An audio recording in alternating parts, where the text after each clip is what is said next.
A mí me tocó el capítulo 55, que se llama Wendigo. Y arranca así. Esperen que me acomodo. Ahí está, ahora sí. Un poquito de coca.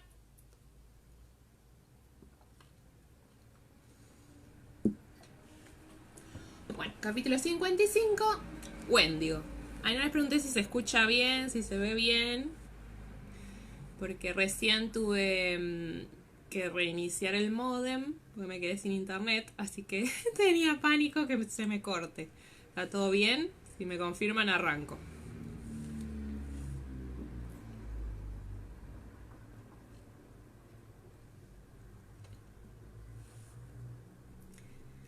Gracias, chicas. Ahí está, y Gaby me dice que está perfecto. Listo, arranco. Entonces, capítulo 55, Wendigo, 20 de agosto de 1774. La luz de la terraza era perfecta. Comenzamos con esta habitación, le había dicho Yocasta a su sobrina nieta, alzando el rostro. Los párpados cerrados sobre los ojos ciegos a la luz del sol que penetraba a raudales por las puertas dobles que daban a la terraza. Quería una habitación para pintar y escogí este lugar, donde la luz entraría clara como el cristal por la mañana y como agua serena por la tarde. A partir de ahí construimos la casa. Las manos de la anciana, cuyos dedos aún eran largos y fuertes, tocaron el caballete, los botes de pigmentos y los pinceles con afectuosa melancolía, como si acariciase la estatua de algún amante fallecido hacía tiempo. Una pasión que se recuerda, aunque aceptando que se ha esfumado para siempre.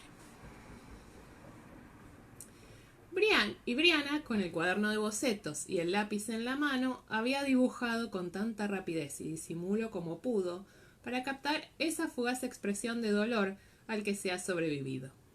Aquel boceto estaba guardado junto a los otros en el fondo de la caja, a la espera del día en que decidiera terminarlo, y procurara captar esa luz inmisericordia, así como las profundas líneas grabadas en el rostro de su tía abuela, con aquellos huesos fuertes y severos a la luz de un sol que no podía ver. Sin embargo, por el momento, la pintura de la que se ocupaba tenía más que ver con los negocios que con el amor o con el arte. No había ocurrido nada sospechoso desde la barbacoa en honor a Flora MacDonald, pero por si acaso sus padres habían decidido permanecer un poco más de tiempo allí. Dado que Roger estaba aún en Charlotte, desde donde le había escrito una carta que conservaba oculta en el fondo de la caja junto con los esbozos, no había ningún motivo por el cual ella no pudiera también quedarse. Al enterarse de que permanecería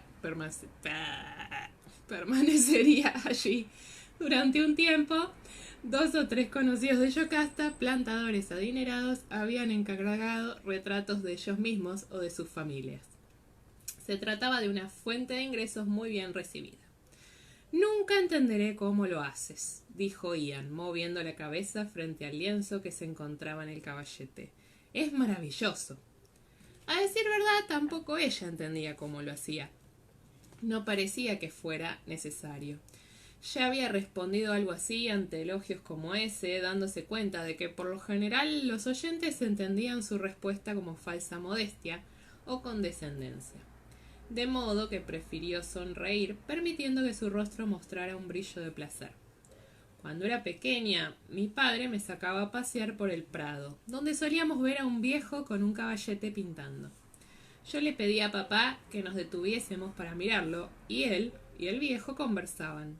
La mayoría de las veces me limitaba a mirar, pero una vez reuní valor para preguntarle cómo lo hacía, y bajando la vista hacia mí, sonrió y dijo: el único truco, pequeña, es ver lo que estás mirando. Ian pasó la mirada de ella al cuadro y viceversa, como si estuviera comparando el retrato con la mano que lo había realizado. Tu padre, dijo interesado. Ian bajó la voz, lanzando una mirada hacia la puerta que daba al vestíbulo. Se oían voces, pero no cerca. No te refieres al tío Jamie, ¿verdad? No. Brianna sintió el dolor familiar que siempre le producía pensar en su primer padre, pero lo alejó. No le molestaba hablarle a Ian acerca de él, pero no quería hacerlo en ese sitio, donde había esclavos por todas partes y un constante flujo de visitantes que podían aparecer de improviso en cualquier momento. Mira, echó un vistazo por encima del hombro para asegurarse de que nadie anduviera por allí. Pero los esclavos estaban hablando en voz alta en el recibidor, discutiendo sobre un cepillo para zapatos que se había perdido. Levantó la tapa del pequeño compartimento donde guardaba sus pinceles adicionales y sacó algo de debajo de la lámina de fieltro que lo forraba. ¿Qué te parece?, le preguntó a Ian, tendiéndole 2 miniaturas, una en cada mano, para que las examinase. La expresión de expectativa en el rostro de él se transformó en una de decidida fascinación y extendió una mano con lentitud para levantar una de las diminutas pinturas. ¡Caramba!, exclamó. Era la que representaba a la madre de ella, con el cabello cayendo en rizos sueltos sobre los hombros desnudos y con el pequeño y firme mentón levantado con una autoridad que desmentía la generosa curva de su boca. Los ojos me parece que no están del todo bien, dijo Brie, mirando con atención la miniatura. Al trabajar a una escala tan pequeña, no pude hallar el color perfecto. Los de papá fueron mucho más fáciles. Los azules eran simplemente más sencillos. Una pequeña mancha de cobalto realzada con blanco y después la tenue sombra verde que intensificaba el azul y desaparecía. Bueno, y además su padre era así, fuerte, vívido y franco. Para obtener un marrón de verdadera profundidad y sutileza, por no hablar de algo que siquiera se aproximase al topacio ahumado de los ojos de su madre, siempre claros, pero que cambiaban como la luz en un arroyo de truchas, que la turba tiñe de marrón, requería más capas de pintura de las que era posible incluir en el diminuto espacio de una miniatura. Tendría que intentarlo otra vez en un retrato más grande. ¿Crees que se parecen? Son fantásticos. Ian miró de uno al otro antes de volver a depositar con cuidado el retrato de Claire en su lugar. ¿Ya los han visto tus padres? No. Quería tener la seguridad de que están bien antes de enseñárselos a nadie. Pero si es así, he pensado que se los puedo mostrar a los que vienen a posar, y tal vez así me encarguen miniaturas. Podría trabajar sobre ellas en casa, en el cerro. No necesito más que mi caja de pinturas y los pequeños discos de marfil. Podría pintar a partir de los bocetos. No haría falta que vinieran a posar una y otra vez. Señaló con un breve gesto de explicación el lienzo en el que estaba trabajando, más bien grande, que mostraba a Farquhar Campbell enfundado en su traje bueno y muy parecido a un hurón disecado. Estaba rodeado de muchos hijos y nietos, que en realidad aún no eran más que meras manchas blanquecinas. Su estrategia consistía en hacer que las madres arrastrasen a sus niños de uno en uno para poder esbozar deprisa sus miembros y sus facciones en un manchón adecuado antes de que su inquietud natural o alguna rabieta lo impidieran. Me gusta mucho el espíritu emprendedor de Brie. Ian echó un vistazo al lienzo, pero su atención se centró de nuevo en las miniaturas de los padres de ella. Se quedó mirándolas con una ligera sonrisa en su rostro largo y en cierto sentido prosaico. Luego, al presentir que ella lo miraba, levantó la vista alarmado. «Ah, no, ni lo sueñes. Vamos, Ian, déjame hacerte solo un bosquejo», suplicó. «No te dolerá, ¿sabes?» «Oh, eso es lo que tú te crees», repuso él, retrocediendo como si el lápiz que ella había cogido fuera alguna especie de arma. «Los Kanyen'kehá:ka creen que tener la imagen de alguien te da poder sobre él. Pero es por eso los hechiceros llevan máscaras, para que los demonios que causan las enfermedades no descubran su verdadero aspecto y no puedan saber a quién lastimar, ¿entiendes?» Lo dijo en un tono tan serio que ella se lo quedó mirando, para ver si bromeaba. Por lo visto no era así. «A ver, Ian, estoy segura de que mi madre te explicó lo de los gérmenes, ¿verdad?» «Sí, claro que lo hizo», dijo en un tono que mostraba que no estaba nada convencido. «Me enseñó unas cosas que nadaban y me contó que vivían en mis dientes». Su rostro mostró una momentánea expresión de repugnancia ante la idea, pero dejó la cuestión para volver al tema que trataban. Una vez, un viajero francés llegó al pueblo, un filósofo de la naturaleza. Los dejó a todos atónitos con sus dibujos de aves y animales, pero después cometió el error de ofrecerse para hacer un retrato de la esposa del jefe de guerra. Apenas pude lograr sacarlo con vida de allí. Pero tú no eres Mohawk, dijo ella pacientemente. Y si lo fueras, no te daría miedo que yo tuviera poder sobre ti, ¿o sí? Él le dirigió una mirada que la atravesó como un cuchillo traspasa la mantequilla. No, respondió. No, claro que no. Pero había tan poca convicción en su voz como cuando hablaba de los gérmenes. Aún así, fue al taburete donde se sentaban los modelos, que se encontraba a la luz procedente de las puertas abiertas que daban a la terraza, y se sentó, alzando el mentón y apretando las mandíbulas como quien hace frente con heroísmo a la propia ejecución. Reprimiendo una sonrisa, Brianna cogió el cuaderno de bocetos y dibujó tan rápido como pudo antes de que él cambiara de idea. Era un modelo difícil, sus rasgos carecían de la sólida, definida estructura ósea que tenían tanto los padres de ella como Roger. Pero, con todo, era un rostro que nada tenía de blando, incluso si se hacía abstracción de los tatuajes que se curvaban desde el puente de la nariz y cruzaban las mejillas. Su rostro era joven y fresco, y sin embargo la firmeza de su boca, se dio cuenta con interés de que estaba ligeramente torcida, como no lo había visto antes. Parecía pertenecer a alguien mucho mayor. La rodeaban líneas que los años ahondarían, pero que ya estaban bien marcadas. Los ojos... no tenía esperanza de captarlos con precisión. Grandes y de color avellana. Eran lo único en él que podía decirse que fuera bello. Y sin embargo, bellos era lo último que uno diría acerca de ellos. Como la mayor parte de los ojos no eran de un solo color, sino de muchos. Los colores del otoño, húmeda tierra oscura y crujientes hojas de roble, y la caricia del sol poniente sobre la hierba seca. El color era un desafío, pero podía enfrentarse a él. Sin embargo, la expresión cambiaba en un instante de algo inocente y amistoso a algo que uno no querría encontrarse en un callejón oscuro. Hola, Patri.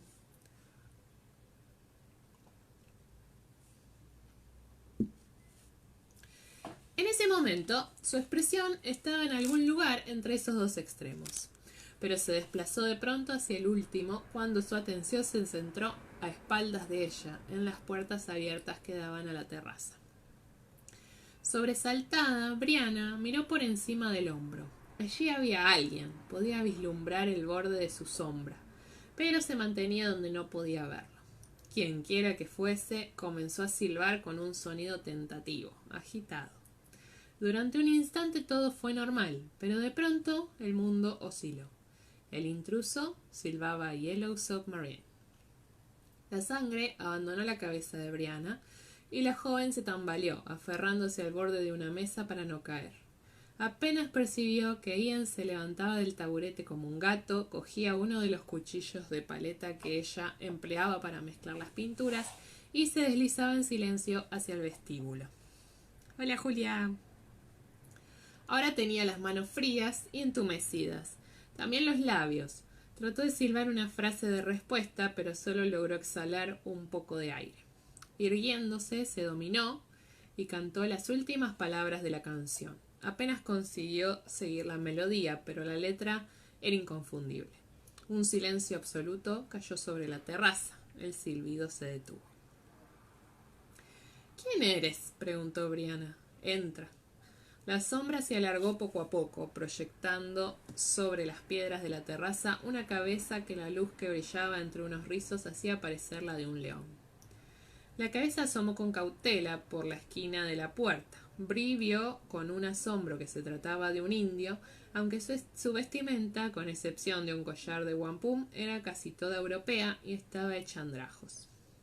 Estaba flaco y sucio, y sus ojos, muy juntos, se clavaron en ella con interés y algo parecido a la avidez.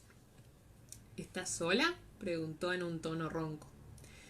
«Me ha parecido oír voces. Ya ves que sí. ¿Quién demonios eres?» «Ah, Wendigo. Wendigo Donner. Te llamas Fraser, ¿verdad?» Ya había entrado en la habitación, aunque no dejaba de mirar a uno y a otro lado. Ese es mi apellido de soltera, sí. Eres... Se detuvo, ya que no sabía cómo preguntárselo. Sí, dijo él en voz baja, recorriéndola con la mirada con una naturalidad que ningún hombre del siglo XVIII hubiese exhibido ante una dama. De modo que lo eres, ¿verdad?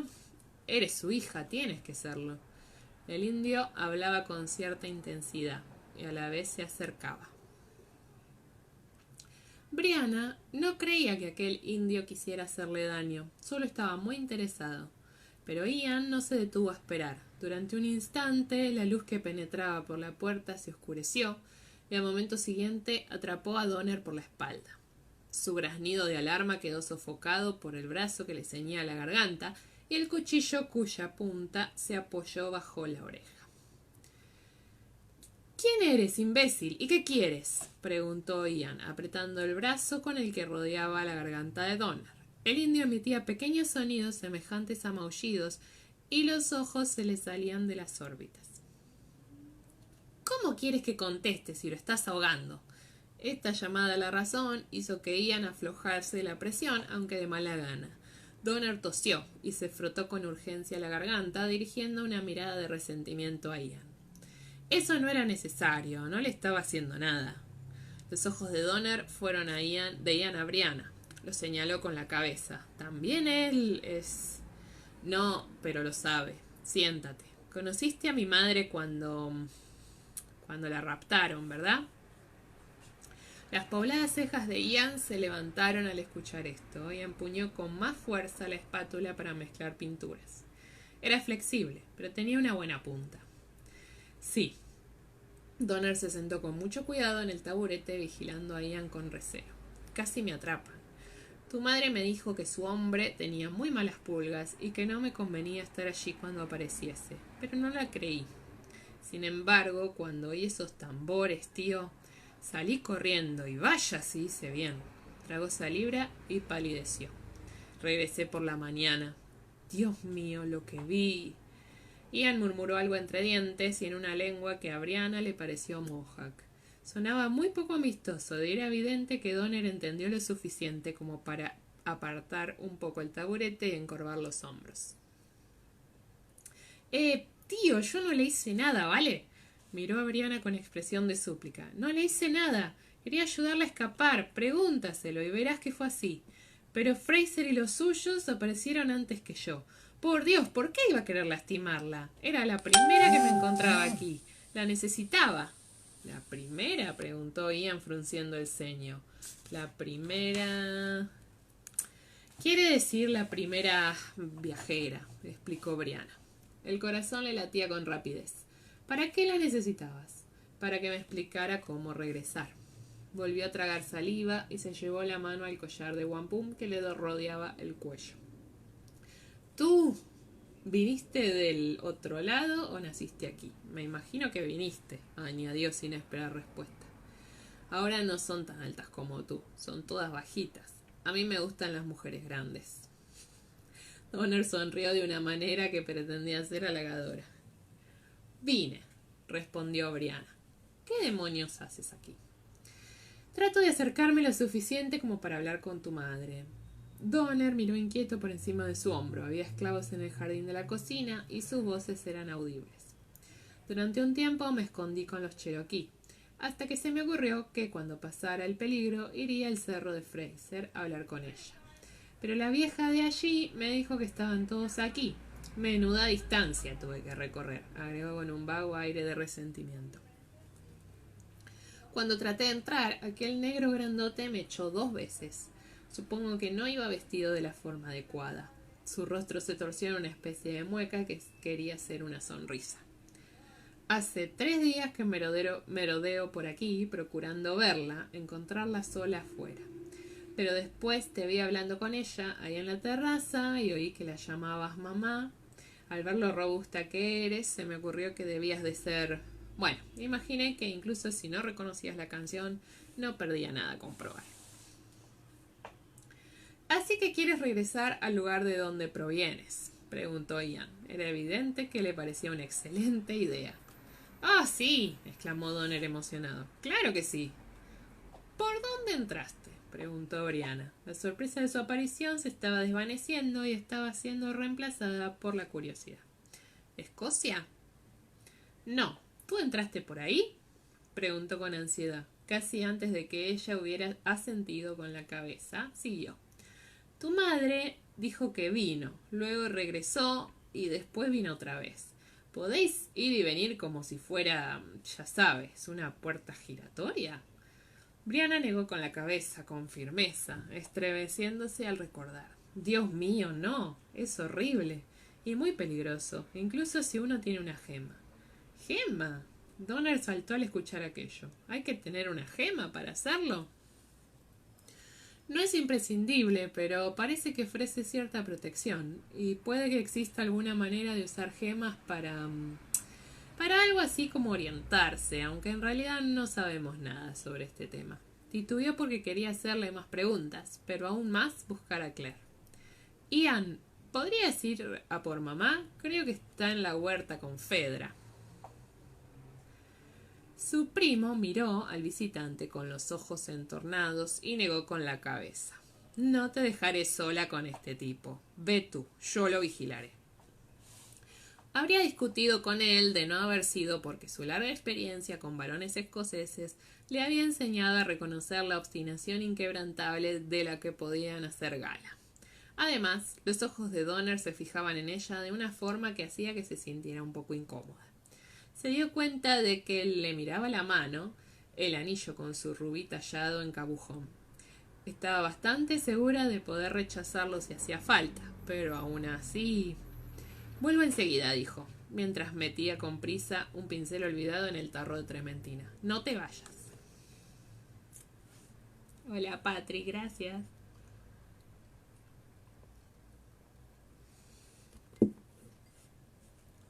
Quedé conmocionada, aunque no tanto como podría haberlo estado. Tenía la impresión de que Donner podía seguir con vida. De hecho, a pesar de todo, esperaba que así fuera. De todas maneras, en cuanto lo vi cara a cara en el recibidor de Yocasta, enmudecí. Él estaba hablando cuando yo entré, pero cayó al verme. Por supuesto que no se puso en pie ni tampoco hizo una observación alguna sobre el hecho de que yo hubiese sobrevivido. Solo me saludó con un movimiento de la cabeza y prosiguió con lo que estaba diciendo. Para detener al hombre blanco, salvar nuestras tierras, nuestro pueblo. Pero viniste a la época equivocada, señaló Brianna. Llegaste demasiado tarde. Donner le lanzó una mirada inexpresiva. No, no lo es. Se suponía que tenía que llegar en 1766 y así lo hice. Entonces se dio un violento golpe en la cabeza con la palma de la mano. ¡Mierda! ¿Por qué tuvo que ocurrírseme hacer algo así? ¿Estupidez congénita? Sugerí educadamente tras recuperar la voz. ¿Eso o drogas alucinógenas? La mirada inexpresiva vaciló un poco y la boca de Donner se estremeció. Ah, sí, hubo algo de eso. Pero si llegaste en 1766 y esa era tu intención, objetó Brie. ¿Qué hay de Robert Springer, dientes de nutria?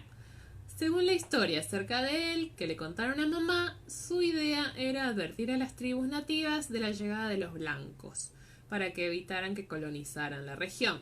Solo que llegó demasiado tarde para hacerlo. No obstante, debió de venir 40 o 50 años antes que tú. No, tía, ese no era el plan, estalló Donner. Se puso en pie, pasándole ambas manos violentamente por el cabello en su agitación y haciendo que se le erizara como una zarza. ¡Dios mío, no! Así que no era esto. ¿Cuál era el puñetero plan entonces? Pregunté. Teníais un plan, ¿verdad? Sí, sí que lo teníamos. Dejó caer las manos y miró a su alrededor como si temiera que lo oyeran. Se pasó la lengua por los labios. Bob quería hacer eso que has dicho, pero los demás dijeron que no funcionaría. Demasiados grupos, demasiada presión para comerciar con los blancos, que no había forma que diera resultados, ¿sabes? No podríamos detenerlo, tan solo quizá hacer que las cosas salieran un poco mejor. El plan oficial del grupo había tenido metas un poco menos ambiciosas. Los Los viajeros llegarían a la década de 1760 y en el transcurso de los 10 años siguientes, aprovechando la confusión y los cambios, el movimiento de tribus y aldeas que se produciría con el fin de la guerra franco-india se infiltrarían en diversos grupos indios cercanos a la línea del tratado, en las colonias y los territorios canadienses. Luego, emplearían los poderes de persuasión que estuvieran a su alcance para convencer a las naciones indias de que combatieran del lado de los británicos en la inminente revolución, de modo que se asegurasen la victoria de Gran Bretaña. Los ingleses actúan como si los indios fuesen naciones soberanas, ¿sabéis?, explicó con una fluidez que sugería que se trataba de una teoría aprendida de memoria. Ganan, siguen comerciando y todas esas cosas, lo cual está bien, pero no intentan ni expulsar a los indios ni erradicarlos. Los colonos hizo un gesto de desprecio hacia la puerta abierta. Son unos hijos de puta codiciosos que llevan 100 años metiéndose a la fuerza en tierra india y no van a detenerse. Bree frunció las cejas, pero me di cuenta de que la idea la intrigaba. Evidentemente, no era tan descabellado como parecía. ¿Y qué les hizo suponer que iban a tener éxito?, pregunté. Solo unos pocos hombres para... ¡Oh, Dios mío!, dije, al ver que su rostro cambiaba. ¡Por los clavos de Roosevelt! No fuisteis los únicos, ¿verdad? En todas mis lecturas quise decir por los clavos de Roosevelt. Estoy muy contenta. Donner negó con la cabeza, sin decir ninguna palabra. ¿Cuántos?, preguntó Ian. Su voz parecía tranquila, pero vi que tenía las manos aferradas a las rodillas. No lo sé. Donner se sentó de golpe, desplomándose como un saco de grano. En el grupo éramos unos 200 o 300, pero la mayor parte de ellos no pudo oír las piedras. Levantó un poco la cabeza y miró a Brianna. ¿Tú las oyes? Ella asintió con la cabeza, juntando las cejas rojizas. ¿Pero crees que hubo otros viajeros, además de tus amigos y tú? Donner se encogió de hombros indefenso. Creería que así era, sí. Pero Raymond dijo que solo podían viajar 5 cada vez, de modo que nos entrenamos en células de 5, por así decirlo. Lo mantuvimos en secreto en el grupo grande, nadie sabía quién podía viajar y quién no, y Raymond era el único que los conocía a todos. Tenía que preguntar. ¿Qué aspecto tenía Raymond? Desde que había oído ese nombre, una posibilidad había comenzado a agitarse en mi mente. Donner parpadeó, puesto que no esperaba aquella pregunta. «Caramba, no lo sé», dijo desconcertado. «Me parece que era un tipo bajo, con el pelo canoso. Lo llevaba largo, igual que todos nosotros». Se pasó la mano entre los enmarañados rizos, como para ilustrar lo que había dicho mientras fruncía el ceño para hacer memoria. Su frente era más bien amplia. Sabía que no debía inducir sus respuestas, pero no pude contenerme, y me pasé los índices por la frente para ilustrar mis palabras. Me miró confuso durante un instante. No lo recuerdo, contestó negando con la cabeza con aire desesperado. Fue hace mucho, ¿cómo voy a recordar una cosa así? Ay, suspiré. Bueno, cuéntame qué ocurrió cuando entraste por las piedras. Donner se pasó la lengua por los labios, parpadeando por el esfuerzo de recordar. Me di cuenta de que no se trataba de una estupidez innata. No le gustaba pensar en ello. Sí, bueno, éramos 5, como ya he dicho. Yo, Rob, Jeremy, Ata y Jojo. Entramos por la isla y... ¿Qué isla?, preguntamos Brianna, Ian y yo a coro. Ocracoke, respondió sorprendido. Es el portal más septentrional del grupo del Triángulo de las Bermudas. Queríamos acercarnos lo máximo posible a... el Triángulo de las comenzamos Brianna y yo, pero nos interrumpimos y nos quedamos mirándonos. ¿Sabes dónde hay varios de esos portales?, quise saber, esforzándome por conservar la calma. ¿Cuántos son?, intervino Brianna, sin esperar a que él me contestase. En cualquier caso, la respuesta que nos dio era confusa. Lo que no me sorprendió, Raymond les había comentado que había muchos sitios como ese en el mundo, pero que solían agruparse. Había otro grupo en el Caribe y uno más en el nordeste, cerca de la frontera con Canadá. Otro en el desierto del suroeste, en Arizona, creía, y otro más al sur, en México. También al norte de Gran Bretaña, así como en la costa de Francia, desde donde continuaban hasta el extremo de la península ibérica. Es probable que hubiese otros, pero esos fueron todos los que mencionó. No todos los portales estaban marcados con círculos de piedras, aunque aquellos que se encontraban en sitios donde vivía gente desde hacía tiempo solían estarlos. Raymond decía que esos eran los más seguros, comentó, encogiéndose de hombros. No sé por qué. El lugar en Ocracoke no estaba rodeado por un círculo de piedras completo, aunque sí estaba señalado, según dijo, por 4 piedras. Una de ellas tenía marcas que, según Raymond, eran africanas, tal vez hechas por esclavos. Es como si estuviese metido en el agua, dijo, encogiéndose de hombros otra vez. Quiero decir, que lo atraviesa un pequeño arroyo. Ray comentó que no sabía si la presencia de agua cambiaba algo, pero creía que sí, aunque no sabemos qué. ¿Vosotros lo sabéis? Brian y yo negamos con la cabeza. Teníamos los ojos tan abiertos que parecíamos un par de lechuzas, pero el ceño de Ian, ya le di un cerro yo a Ian, pero el ceño de Ian, ya fruncido, se tornó todavía más amenazador al escuchar esas palabras. ¿Se habría enterado de algo durante el tiempo que había permanecido con Gaylis Duncan? Los 5, encabezados por Raymond, habían avanzado en coche hasta donde pudieron, pero el camino que conducía a los Outer Banks estaba en muy mal estado y solía ser arrasado por las tormentas, de modo que se vieron obligados a dejar el vehículo a unos cuantos kilómetros de su destino y a cruzar a pie entre los pinos achaparrados del bosque costero e inesperados tramos de arenas movedizas. Era finales de otoño. Samaín, dijo Brianna, en voz suficientemente queda como para no distraer a Donner de su relato. A finales de otoño, prosiguió, y el tiempo era malo. Había estado lloviendo durante varios días y la marcha se hacía difícil en el terreno, a veces resbaladizo y en otras ocasiones pantanoso. El viento era intenso y olas que presagiaban tormenta azotaban la playa. Podían oírlas incluso desde el apartado lugar donde se encontraba el portal. Todos teníamos miedo. Bueno, casi todos. Rob no. Pero era muy emocionante, dijo, comenzando a mostrar una chispa de entusiasmo. Los árboles se inclinaban hasta casi tocar el suelo, y el cielo tenía un tono verde. El viento era tan intenso que siempre se sentía un gusto a sal en la boca, porque el agua del océano volaba por el aire, mezclada con la lluvia. Bueno, estábamos empapados hasta los gallumbos. ¿Hasta los qué? Preguntó Ian frunciendo el ceño.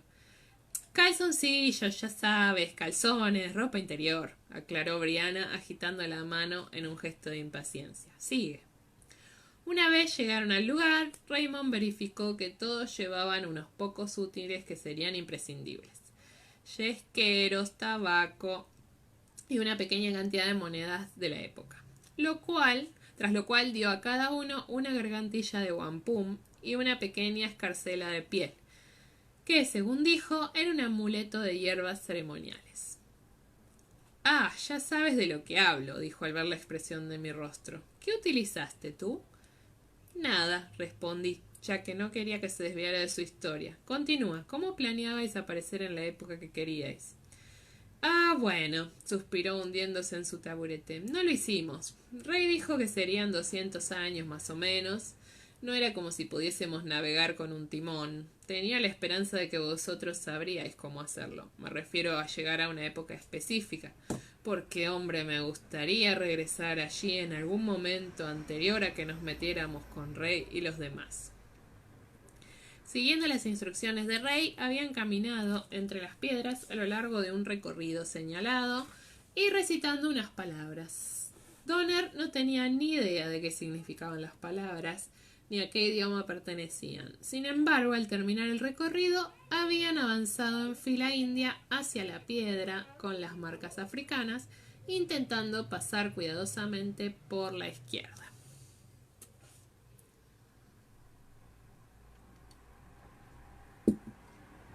Y entonces, ¡pam!, se golpeó con el puño en la palma de la mano. El primero de la hilera desapareció, tío. Nos quedamos anonadados.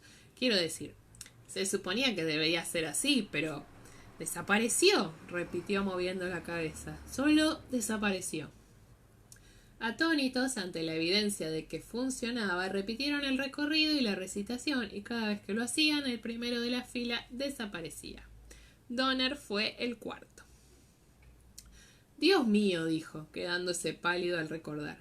Dios mío, nunca había sentido nada como eso antes, y espero no volver a sentirlo nunca más.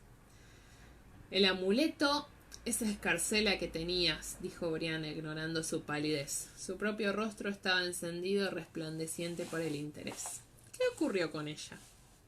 No lo sé. Tal vez se me cayó, o quizás fue a parar a otro lado. Me desmayé y cuando recuperé el sentido ya no la llevaba encima. Era un día cálido y sofocante, pero se echó a temblar. Jojo, él estaba conmigo, solo que había muerto. La noticia me golpeó como una cuchillada, justo debajo de las costillas. En los cuadernos de notas de Gaylis Duncan había listas de personas encontradas cerca de los círculos de piedra. Algunas vivas y otras muertas. No necesitaba que nadie me lo dijera para saber que pasar por las piedras era peligroso, pero este recordatorio hizo que se me aflojaran las rodillas y me senté en la desvencijada otomana de Yocasta. Los otros, dije tratando de mantener la calma en mi voz, ¿también? Él negó con la cabeza, aún sudaba y se estremecía, pero ahora el sudor ocultaba el rostro. Tenía muy mal aspecto. Jamás he vuelto a verlos, comentó. No sabía qué era lo que había matado a Jojo, no se detuvo a mirar, aunque tenía la vaga idea de que quizás tuviera marcas de quemadura en su camisa. Tras encontrar muerto a su amigo y ver que ninguno de los otros estaba por allí, huyó, preso del pánico, por el bosque achaparrado y las marismas, hasta que, tras errar muchas horas, se derrumbó y pasó la noche entre las ásperas hierbas que cubrían las dunas. Pasó hambre durante 3 días, encontró y comió una nidada de huevos de tortuga y finalmente se las arregló para llegar en una canoa robada a tierra firme, donde, desde que llegó, erró sin rumbo, trabajando aquí y allá en las tareas de servicio y refugiándose en la bebida cuando podía permitírselo. Finalmente, a lo largo del año anterior, se había unido a Hodgepil y a su pandilla. El propósito de las gargantillas de Wampum era, dijo, permitir que los conspiradores se identificaran entre sí, en el caso de que se encontrasen en algún lugar. Pero él nunca vio a nadie más que la llevara. Sin embargo, Brianna no prestó atención a esta confusa parte del relato. Pensaba en lo que había ocurrido después. ¿Crees que Dientes de Nutria, Springer, perjudicó de forma deliberada a tu grupo tratando de viajar a otra época? Wendigo la miró con la boca entreabierta. La verdad es que nunca se me había pasado por la cabeza. Él fue el primero en entrar. Él fue el primero en entrar, repitió con cierta sorpresa. Brianna comenzó a hacerle otra pregunta, pero la interrumpieron unas voces que se acercaban a la habitación desde el vestíbulo. Donner, con los ojos abiertos en una expresión de alarma, se puso en pie en un instante.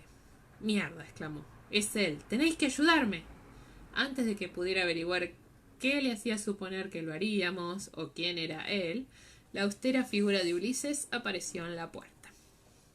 «¡Tú!», le dijo con una voz de enojo a Donner, que comenzó a temblar. «¿No te he dicho que te marcharas? ¿Cómo te atreves a entrar en la casa de la señora McInnes y a molestar a sus amistades?» Se apartó y le hizo una seña con la cabeza a alguien que estaba junto a él. Quien se asomó era un caballero pequeño, redondo, de aire colérico, que iba vestido con un traje arrugado. «Es él», dijo señalándolo con un dedo acusador. «Ese es el canalla que me ha robado la cartera esta mañana en la posada de Jacobs. Me la ha quitado del bolsillo mientras desayunaba mi jamón». «No he sido yo». Donner hizo una poco convincente muestra de ultraje, sin embargo la culpa se leía en su rostro. Y cuando Ulises lo agarró del cuello y le registró los bolsillos sin ninguna ceremonia, la cartera apareció para gran regocijo de su propietario. ¡Ladrón!, exclamó, blandiendo el puño. Te he estado siguiendo toda la mañana, maldito salvaje, garrapata, piojoso, comedor de perros. Ay, lo siento, discúlpenme, señoras, añadió, dedicándonos una reverencia a Brianna y a mí, antes de proseguir con su execración de Donner. Brianna me miró, levantando las cejas, pero yo me encogí de hombros. No había manera de evitar que Donner sufriera la justiciera indignación de su víctima, incluso aunque yo hubiera querido intentarlo de verdad. A petición del caballero, Ulises hizo traer a 2 mozos de cuadra y un par de grilletes, y Donner partió acompañado de ellos, jurando que él no lo había hecho, que era una trampa, que no había sido él, que él era amigo de las damas. «¿De verdad, tío? Pregúntaselo a ellas», para a continuación ser trasladado a la cárcel de Cross Creek. Un profundo silencio se instaló tras su partida. Al cabo de un momento, Ian sacudió la cabeza como si intentara ahuyentar moscas y, dejando por fin la espátula para mezclar pinturas, tomó el cuaderno de bocetos en el que Brianna le había pedido a Donner que tratara de dibujar los pasos del recorrido seguidos por los hombres. La incomprensible maraña de círculos y líneas onduladas parecía un dibujo de Jemmy. ¿Qué clase de nombre es Wédigo?, preguntó Ian, dejando el plano. Brianna había estado agarrando el lápiz con tanta fuerza que tenía los nudillos blancos. Abrió la mano y lo dejó, y vi que le temblaban un poco las manos. Wendigo, lo corrigió Brianna. Es un espíritu de los caníbales Ojibway que vive en el bosque, aúlla en las tormentas y se alimenta de personas. Ian se la quedó mirando. Agradable sujeto, señaló. ¿Verdad que sí? Yo misma me sentía más que un poco alterada. Además de la conmoción provocada por la aparición de Donner, sus revelaciones y su posterior arresto, pequeñas sacudidas de la memoria no dejaban de cruzar mi mente de manera incontrolable. Vívidas imágenes de la primera vez que lo vi, a pesar de mis esfuerzos por bloquearlas. Noté sabor a sangre en la boca y el hedor de hombres, sin lavar, entre el aroma de las flores que procedía de la terraza. Supongo que se tratará de un nombre de guerra, dije, procurando parecer despreocupada. Seguramente no lo bautizaron así. ¿Te encuentras bien, mamá? Brianna me miraba con el ceño fruncido. ¿Quieres algo? ¿Un vaso de agua? Whisky, dijimos Ian y yo a la vez, y me eché a reír a pesar de mi inquietud. Cuando lo trajeron, ya me había repuesto. ¿Qué crees que le ocurrirá, Ulises? Le pregunté cuando me ofreció la bandeja. El rostro impasible y apuesto del mayordomo no expresaba más que un leve desagrado por el reciente visitante. Frunció el ceño al ver los restos de tierra que los zapatos de Donner habían dejado sobre el pavimento de madera. Supongo que lo ahorcarán, respondió. El señor Townsend, como se llama el caballero, llevaba 10 libras en la cartera que le robaron, más que suficiente para merecer la horca. En el siglo XVIII, el robo no estaba bien visto. Incluso 1 libra podía bastar para merecer la pena capital. Bien, dijo Ian con evidente aprobación. Sentí que el estómago me daba un vuelco. Donner no me gustaba, sentía desconfianza hacia él, y a decir verdad, no me parecía que en términos generales su muerte fuese a suponer una gran pérdida para el género humano. Pero era un viejero como yo. ¿No nos imponía eso alguna obligación de ayudarlo? O algo tal vez más importante, ¿no tendría alguna información que aún no nos había comunicado? El señor Townsend se ha ido a Campbellton, añadió el mayordomo, ofreciéndole la bandeja a Ian. Le pedirá al señor Farquhar que despache pronto el caso, pues debe partir a Halifax y quiere ofrecer su testimonio cuanto antes. Farquhar Campbell era juez de paz y posiblemente también lo único parecido a una autoridad judicial en el condado desde que la corte del circuito había dejado de operar. Pero imagino que no lo van a ahorcar antes de mañana, dijo Brianna. Por lo general no tomaba whisky, pero en ese momento aceptó un vaso. A ella también le había turbado el encuentro. Observé que había dado la vuelta al anillo que llevaba en el dedo y ausente frotaba el enorme rubí con el pulgar. No, intervino Ian mirándola con suspicacia. No tendrás intención de... Me echó un vistazo. No, agregó, horrorizado, al ver la indecisión en mi rostro. Ese sujeto es un ladrón y un sinvergüenza. Y aunque no lo hayas visto quemando y matando con tus propios ojos, tía, sabes bien que lo hizo. Por el amor de Dios, que lo cuelguen y terminemos con esto. Bueno, dije titubeando. El sonido de pisadas y voces en el vestíbulo me evitó responder. Jamie y Duncan, que habían ido a Cross Creek, ya habían regresado. Sentí una abrumadora oleada de alivio al ver a Jamie en la puerta, tostado por el sol y rubicundo, polvoriento por la cabalgata. ¿Ahorcar a quién?, preguntó alegremente.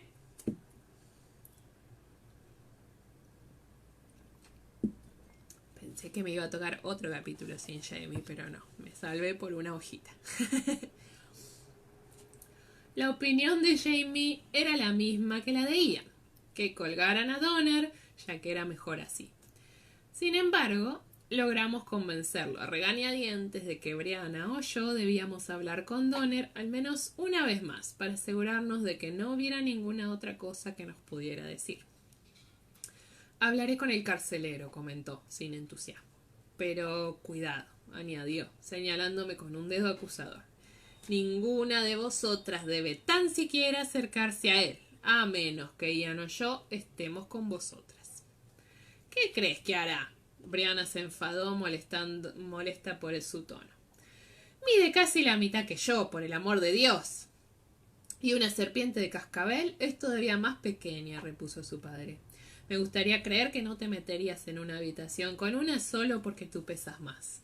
Ian dejó escapar una risita burlona y Brianna le propinó un fuerte codazo en las costillas.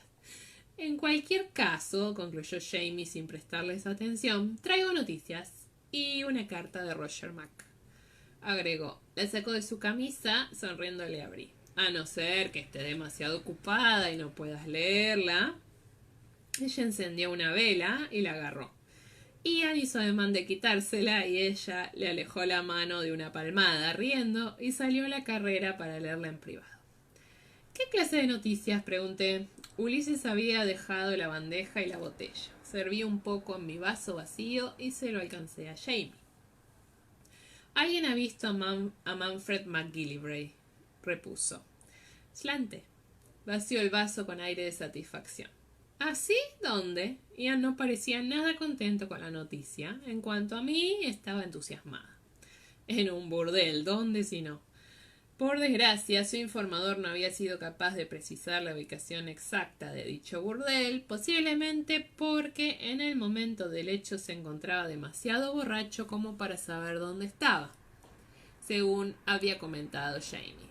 Pero aún así tenía la razonable certeza de que era en Cross Creek o en Cambenton. También, por desgracia, el episodio había tenido lugar hacía varias semanas. Manfred bien podría haberse marchado a otro lugar. Al menos es un punto de partida, dije esperanzada.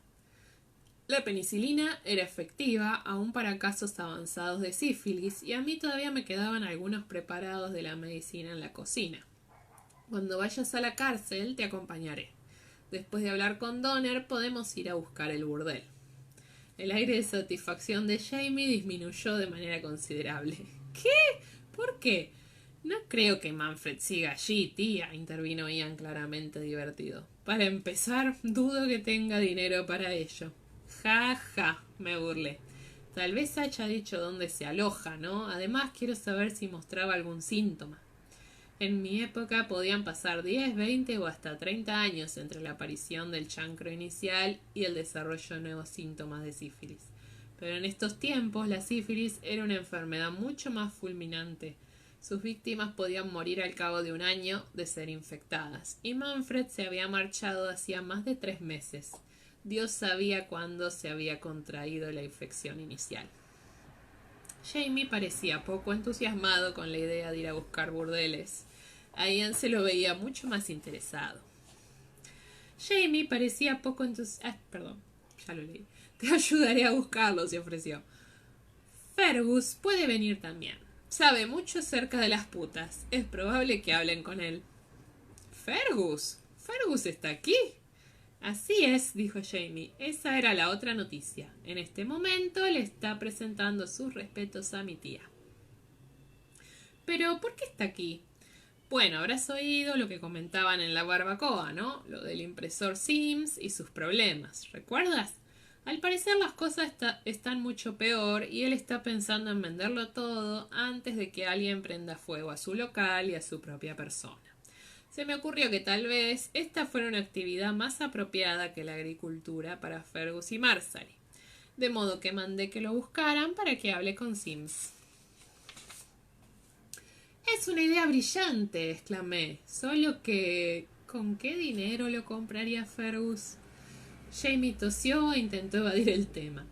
Bueno, supongo que se puede llegar a algún tipo de acuerdo, en especial si Sims está ansioso por vender. Muy bien, dije con resignación.